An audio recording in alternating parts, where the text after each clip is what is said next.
Good morning students. In the previous class, you learned the meaning, definition and features of cooperative society, Sahakara Sangha. In today's class, you are going to learn the advantages and disadvantages of cooperative society. Here, the first advantage of cooperative society is equality in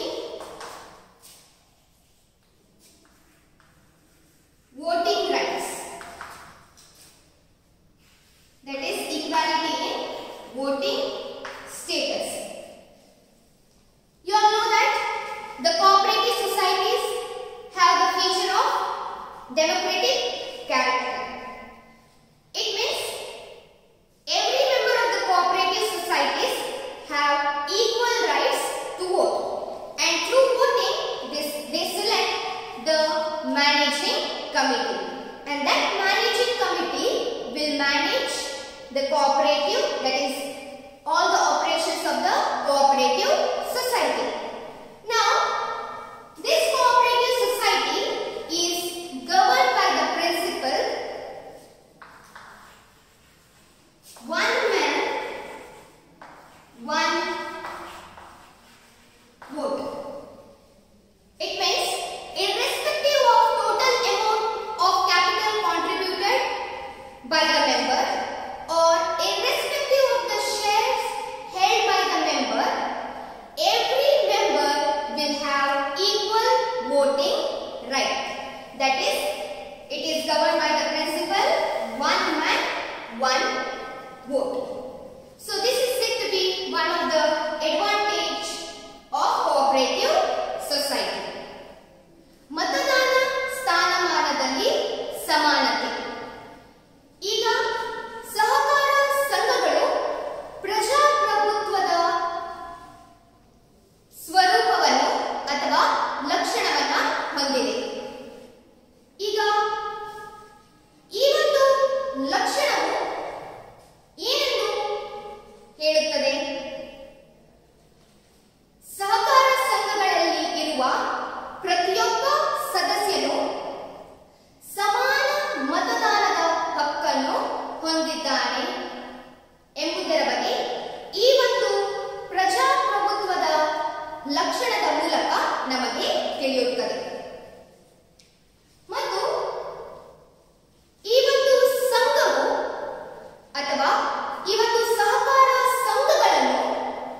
ದಿವಾಳಿತನದಿಂದ ಅಥವಾ ಬುದ್ಧಿ ಭ್ರಮಣೆಗಳಿಂದ ಇಲ್ಲಿ ಯಾವುದೇ ರೀತಿಯ ಪ್ರಭಾವ ಈ ಒಂದು ಸಂಘದ ಮೇಲೆ ಬೀಳುವುದಿಲ್ಲ. ಓಕೆ, ದಟ್ ಈಸ್ ಈ ಒಂದು ಸಹಕಾರ ಸಂಘವು ಮುಂದೆ ಬರೆಯುತ್ತದೆ. ದಟ್ ಈಸ್ ಸಹಕಾರ ಸಂಘಗಳ ಮುಂದುವರಿಕೆಯನ್ನು ಪ್ರಭಾವಿತಗೊಳಿಸುವುದಿಲ್ಲ. ಈ ಒಂದು ಸಹಕಾರ ಸಂಘದ ಸದಸ್ಯತ್ವದಲ್ಲಿನ ಯಾವುದೇ ಬದಲಾವಣೆ ಪ್ರಭಾವಕ್ಕೊಳಗಾಗದಂತೆ ಈ ಒಂದು ಸಂಘವು ತನ್ನ ಕಾರ್ಯವನ್ನ ನಿರ್ವಹಿಸುತ್ತದೆ. ಕ್ಲಿಯರ್? ಇಲ್ಲಿ ಸದಸ್ಯರ ಮರಣದಿಂದ, ದಿವಾಳಿತನದಿಂದ ಮತ್ತು ಬುದ್ಧಿಭ್ರಮಣೆಯಿಂದ ಯಾವುದೇ ರೀತಿಯ ಪ್ರಭಾವ ಈ ಒಂದು ಸಂಘದ ಮೇಲೆ ಬೀಳುವುದಿಲ್ಲ. ಕ್ಲಿಯರ್? ಯಾವುದೇ ಪ್ರಭಾವ ಬೀಳದೇನೆ ಈ ಒಂದು ಸಂಘವು ತನ್ನ ಕಾರ್ಯವನ್ನ ನಿರ್ವಹಿಸುತ್ತದೆ.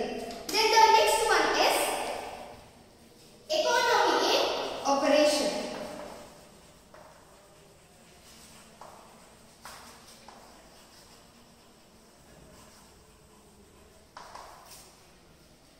Here, the focus of the cooperative society is the welfare of its members.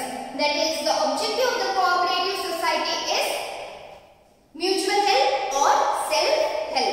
So, in the absence of the remuneration, here the members of the cooperative societies work for the welfare of its members. Or in the absence of the remuneration also, here the members work for the society. That is, the members work on a honorary basis.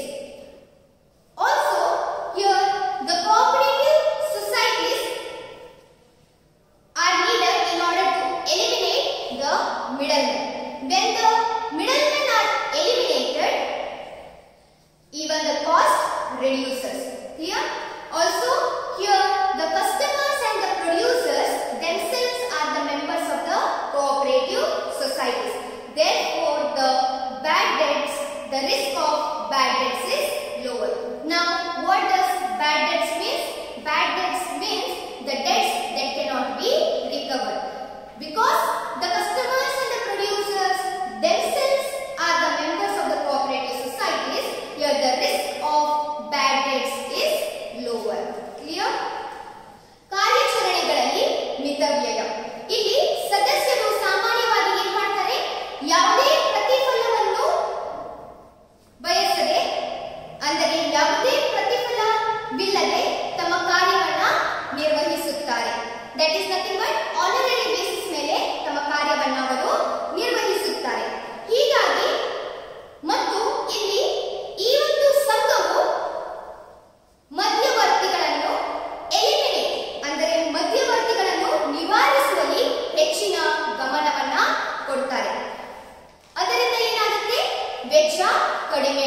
must get itself registered under the Act, that is Cooperative Societies Act 1912. So here it is governed by the provisions of Cooperative Societies Act 1912. Okay, so in order to form a cooperative societies, at least 10 members should be there. Registration is compulsory, but the procedure that is followed for the registration of the cooperative societies is easy.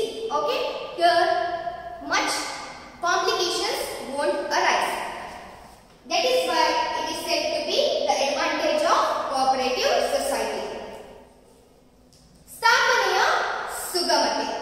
ಇಲ್ಲಿ ಸಂಘವನ್ನು ಸ್ಥಾಪಿಸಬೇಕೆಂದರೆ ಕನಿಷ್ಠ 10 ಸದಸ್ಯರು ಇರಬೇಕು.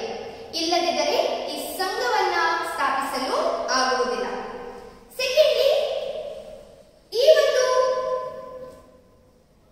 ಸಂಘದ ನೋಂದಣಿ ಕಡ್ಡಾಯವಾಗಿದೆ.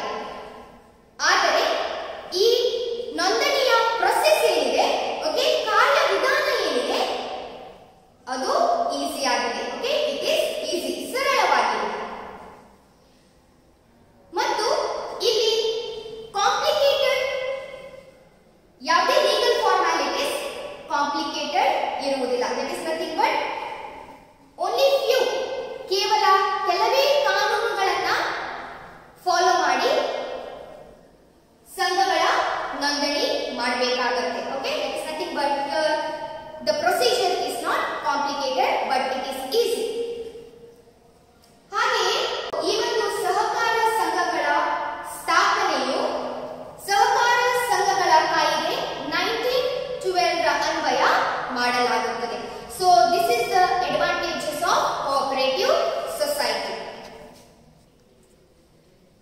Now let us see the limitations of cooperative society. ಸಹಕಾರ ಸಂಘಗಳ ಮಿತಿಗಳು. The first limitation is limited resources.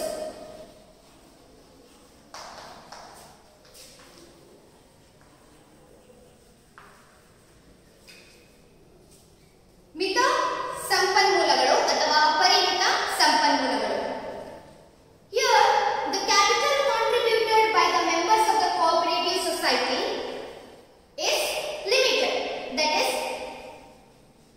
most of the members of the cooperative societies belong to the weaker section of the society, and therefore whatever capital contributed by them is limited. Also, the rate of dividend on investment provided is less. Okay, the rate of dividend that is provided on the investment, or the rate of dividend that is paid on the capital is lower or less, and this becomes a disadvantage of the cooperative societies. That is, they won't be able to attract the members or more capital from its members. Clear? So this is one of the disadvantage. ಪರಿಮಿತ ಸಂಪನ್ಮೂಲಗಳು. ಈಗ ಸಹಕಾರ ಸಂಘಗಳ ಸಂಪನ್ಮೂಲಗಳು ಸದಸ್ಯರಿಂದ ಸಂಗ್ರಹಿಸಬಹುದಾದ ಬಂಡವಾಳದ ಮೇಲೆ ಅಥವಾ ಬಂಡವಾಳವನ್ನು ಅವಲಂಬಿಸುತ್ತದೆ. ಇಲ್ಲಿ ಸದಸ್ಯರು ಏನು ಬಂಡವಾಳವನ್ನು ಹೂಡಿಕೆ ಮಾಡ್ತಾರೆ ಅದು ಕಡಿಮೆ ಪ್ರಮಾಣದಲ್ಲಿ ಇರುತ್ತದೆ. ಮತ್ತೆ ಇಲ್ಲಿ ಈ ಒಂದು ಸಂಘದ ಜನರು ದುರ್ಬಲ ವರ್ಗದವರು ಆಗಿರುವುದರಿಂದ, ಓಕೆ, ಅವರು ಏನು ಬಂಡವಾಳವನ್ನ ಇನ್ವೆಸ್ಟ್ ಮಾಡ್ತಾರೆ, ಕಾಂಟ್ರಿಬ್ಯೂಟ್ ಮಾಡ್ತಾರೆ ಅಥವಾ ಹೂಡಿಕೆ ಮಾಡ್ತಾರೆ ಅದು ಕಡಿಮೆ ಪ್ರಮಾಣದಲ್ಲಿ ಇರುತ್ತದೆ. ಅದರ ಜೊತೆಗೆ ಬಂಡವಾಳದ ಮೇಲೆ ಪಾವತಿಸಿದ ಲಾಭಾಂಶ ಏನಿದೆಯಲ್ಲ ಅಥವಾ ಹೂಡಿಕೆಯ ಮೇಲೆ ಈ ಒಂದು ಸಹಕಾರ ಸಂಘಗಳು ಕಡಿಮೆ ದರದ ಲಾಭಾಂಶವನ್ನ ನೀಡುತ್ತಾರೆ. ಹೀಗಾಗಿ ಈ ಒಂದು ಸಂಘವು ಹೆಚ್ಚಿನ ಸದಸ್ಯರನ್ನು ಆಕರ್ಷಿಸಲು ಆಗುವುದಿಲ್ಲ ಅಥವಾ ಸದಸ್ಯರಿಂದ ಹೆಚ್ಚಿನ ಬಂಡವಾಳವನ್ನು ಆಕರ್ಷಿಸಲು ಸಾಧ್ಯವಾಗುವುದಿಲ್ಲ. ಸೊ ಇದು ಒಂದು ಮಿತಿಯಾಗಿದೆ. Then the second disadvantage is inefficiency in management. Inefficiency in management.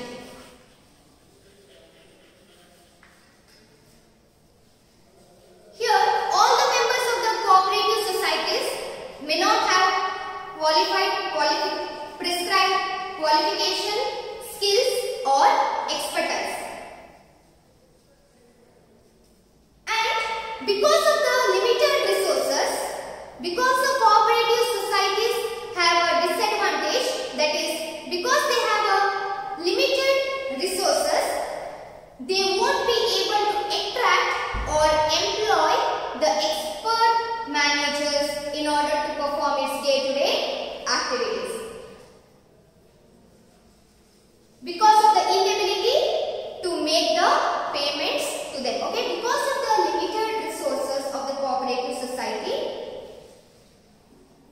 they won't be able to pay good salaries to its managers.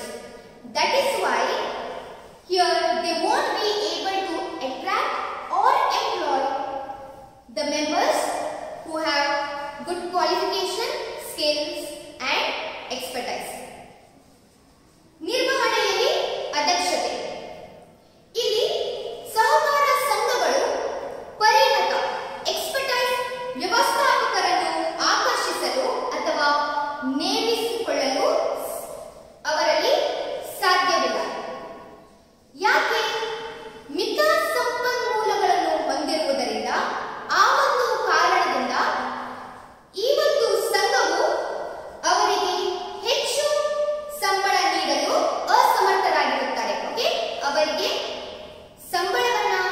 ಹೆಚ್ಚಿನ ಸಂಬಳವನ್ನ ನೀಡಲಿಕ್ಕೆ ಈ ಒಂದು ಸಂಘವು ಅಸಮರ್ಥರಾಗಿರುತ್ತಾರೆ. ಸೊ ಈ ಒಂದು ಕಾರಣದಿಂದ ಪರಿಣತ ವ್ಯವಸ್ಥಾಪಕರನ್ನು, ಮ್ಯಾನೇಜರ್ಸ್ ಅನ್ನ ಎಂಪ್ಲಾಯ್ ಮಾಡಲಿಕ್ಕೆ ಅಥವಾ ದಟ್ ಇಸ್ ಆಕರ್ಷಿಸಲು ಅಥವಾ ನೇಮಕ ಮಾಡಿಕೊಳ್ಳಲು ಅವರಲ್ಲಿ ಸಾಧ್ಯವಿಲ್ಲ. Clear? Then the third disadvantage is lack of secrecy.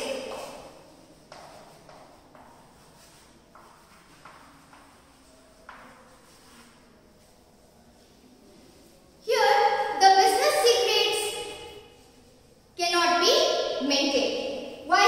Because all the members are aware of the activities that are undertaken.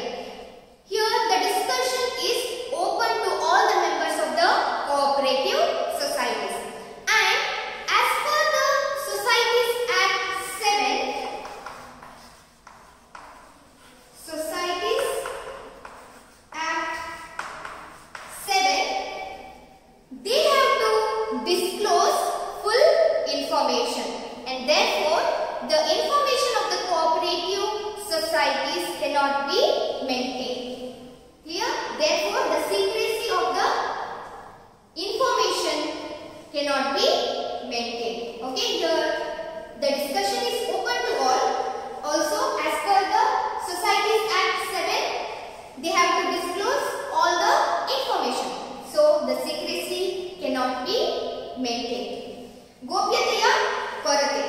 ಇಲ್ಲಿ ಸದಸ್ಯರ ಸಭೆಯಲ್ಲಿ at the meeting of the members, okay, or else during the meeting of the members, ವಿಷಯಗಳನ್ನು ಮುಕ್ತವಾಗಿ ಅಂದ್ರೆ openly ಚರ್ಚಿಸುವುದರಿಂದ, okay, ಒಂದು matter ಅನ್ನ, ವಿಷಯವನ್ನ open ಆಗಿ ಡಿಸ್ಕಸ್ ಮಾಡುವುದರಿಂದ ಇಲ್ಲಿ ಯಾವುದೇ ಇನ್ಫಾರ್ಮೇಶನ್ ಬಗ್ಗೆ ಯಾವುದೇ ಇನ್ಫಾರ್ಮೇಶನ್ ಅನ್ನ ಗೋಪ್ಯತೆವಾಗಿ ಇಡಲು ಸಾಧ್ಯವಿಲ್ಲ. ಕ್ಲಿಯರ್? ಯಾವುದೇ ಇನ್ಫಾರ್ಮೇಶನ್ ಅನ್ನ ಗೋಪ್ಯವಾಗಿಡಲು ಸಾಧ್ಯವಿಲ್ಲ. ಮತ್ತು ಸಹಕಾರ ಸಂಘಗಳ ಕಾಯ್ದೆ 7ರ ಅನ್ವಯ ಎಲ್ಲ ಮಾಹಿತಿಗಳನ್ನ ಬಹಿರಂಗ, ದಟ್ ಇಸ್ ಡಿಸ್ಕ್ಲೋಸ್ ಮಾಡುವುದು ಅಗತ್ಯವಾಗಿದೆ. ಹೀಗಾಗಿ ಸಹಕಾರ ಸಂಘಗಳ ಯಾವುದೇ ವಿಷಯಗಳನ್ನ ಅಥವಾ ಇನ್ಫಾರ್ಮೇಶನ್ ಅನ್ನ ಗೋಪ್ಯವಾಗಿಡಲು ಸಾಧ್ಯವಿಲ್ಲ.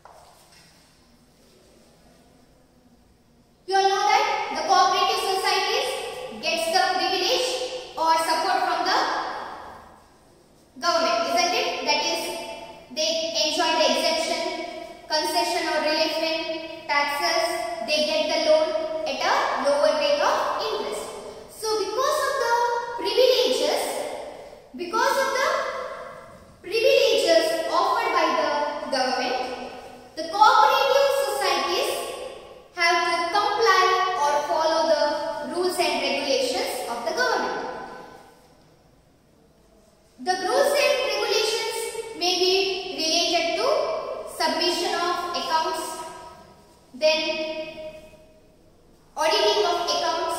Okay, so the cooperative societies have to comply with the rules and regulations of the government because of the privilege received by them. Here, because of the interference of the government into its functioning, they will not have the freedom to perform their operations or day-to-day activities as per their wish. Okay, here the interference of the government in the functioning of the day-to-day activities of the society will have negative impact, that is, they will lose the freedom of operations. Okay, that is, here they will have negative effects and they cannot perform their activities as per their desire. ಸರ್ಕಾರದ ನಿಯಂತ್ರಣ. ಇಲ್ಲಿ ಸರ್ಕಾರವು ನೀಡುವ ಸೌಲಭ್ಯಗಳಿಗೆ ಪ್ರತಿಯಾಗಿ ಸಹಕಾರ ಸಂಘಗಳು ಏನು ಮಾಡಬೇಕಾಗುತ್ತೆ? ಕೆಲವೊಂದು ನಿಯಮಗಳನ್ನು ಮತ್ತು ನಿಯಂತ್ರಣಗಳನ್ನು ಪಾಲಿಸಬೇಕಾಗುತ್ತೆ. ಆ ನಿಯಮಗಳು ಅಥವಾ ನಿಯಂತ್ರಣಗಳು ಯಾವುದಾಗಿದೆ? ಲೆಕ್ಕಪತ್ರಗಳ ಪರಿಶೋಧನೆ, ಲೆಕ್ಕಪತ್ರಗಳ ಸಲ್ಲಿಸುವಿಕೆ, ಈ ಒಂದು ನಿಯಮಗಳನ್ನು ಇದಕ್ಕೆ ಸಂಬಂಧಿಸಿದ ನಿಯಮಗಳನ್ನು ಮತ್ತು ನಿಯಂತ್ರಣಗಳನ್ನು ಈ ಒಂದು ಸಂಘಗಳು ಪಾಲಿಸಬೇಕಾಗುತ್ತೆ. ಹೀಗಾಗಿ ಸರ್ಕಾರದ ಮಧ್ಯಪ್ರವೇಶದಿಂದ ಈ ಒಂದು ಸಂಘಗಳು ತಮಗೆ ಹೇಗೆ ಬೇಕು ಹಾಗೆ ತನ್ನ ಕಾರ್ಯವನ್ನ ನಿರ್ವಹಿಸಲಿಕ್ಕೆ ಆಗುವುದಿಲ್ಲ. ಕ್ಲಿಯರ್? ಸಂಘಗಳ ಕಾರ್ಯನಿರ್ವಹಣೆಯಲ್ಲಿ ಸರ್ಕಾರದ ಮಧ್ಯಪ್ರವೇಶ ಇರುವುದರಿಂದ ಸಂಘಗಳ ಕಾರ್ಯನಿರ್ವಹಣೆಯ ಸ್ವಾತಂತ್ರ್ಯದ ಮೇಲೆ ನೆಗೆಟಿವ್, ದಟ್ ಇಸ್ ನಕಾರಾತ್ಮಕ ಪರಿಣಾಮ ಬೀಳುತ್ತದೆ. Then the next disadvantage is difference of opinion.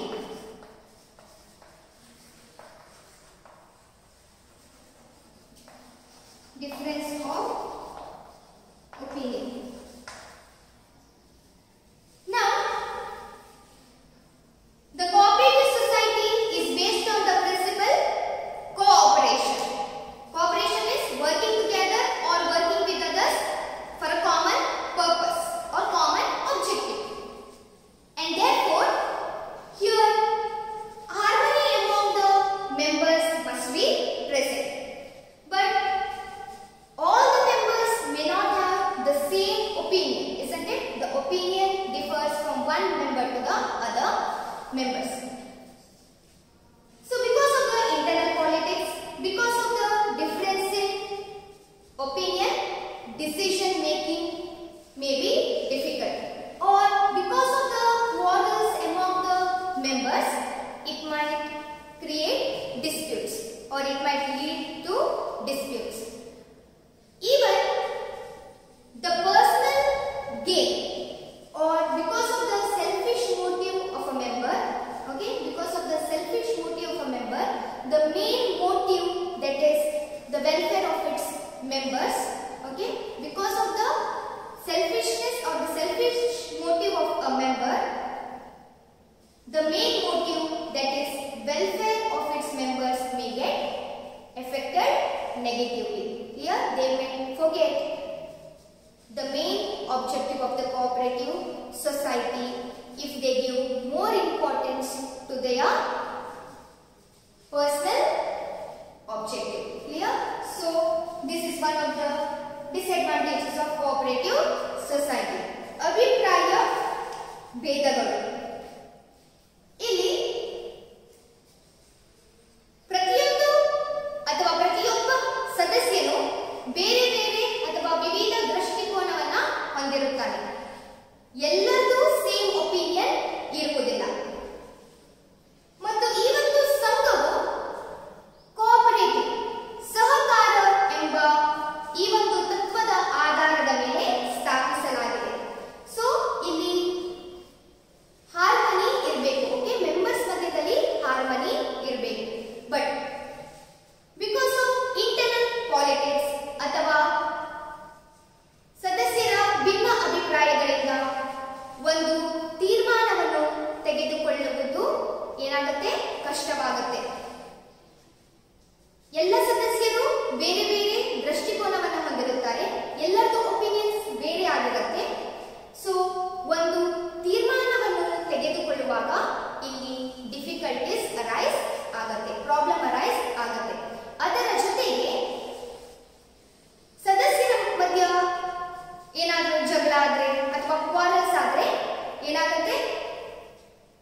ಆಗಿದೆ.